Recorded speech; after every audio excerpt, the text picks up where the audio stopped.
Magkasamang lumipad sa himpapawid ng Clark Air Base sa Pampanga ang F-16 multi-role fighter jet ng US Pacific Air Force at FA-50 fighter jet ng Philippine Air Force.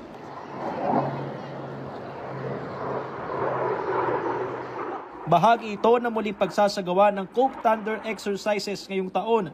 700 miyembro ng PAF ang lalahok, kung saan bukod sa FA-50 ay kasama din gagamitin ang kanilang Super Tucano at Black Hawk helicopters.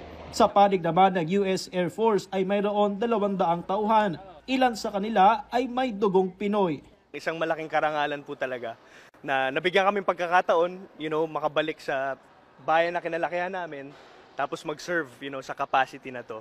As far as further strengthening the interoperability, tapos yun nga po, yung mapalakas o mapatibay po natin yung samahan ng US and ng Philippines na naitaguyod na po dating-dati pa. Tatagal ng 2 linggo ang pagsasanay na gagawin sa Hilagang Luzon, kabilang ang Basa Air Base, Clark Air Base at Ravina Air Base sa Pampanga at Tarlac. Nakatuon ito sa iba't ibang aircraft maneuver at tactics. Kabilang sa mga Defense Security and Cooperation Agency, nagkakahalaga ng $5.5 billion ang 20 bagong F-16 jets at iba pang kinakailangang kagamitan. Wala pang opisyal na desisyon o kumpirmasyon kung ito ang bibilhin.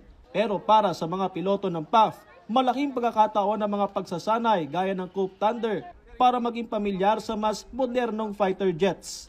We are not comparing aircraft versus aircraft here. So we will validate our tactics, our tactics, techniques, and procedures on how we operate. This is in preparation for us in the future in acquiring multi-role fighter aircraft, much capable multi-role fighter. Samantala, tiniyak ng PAF na ligtas ang muling paglipad ng FA-50 jets na 3 linggong isinailalim sa grounded status matapos ang pag-crash ng isa sa mga ito sa isang military operation sa Bukidnon noong nakaraang buwan na ikinasawi ng 2 piloto.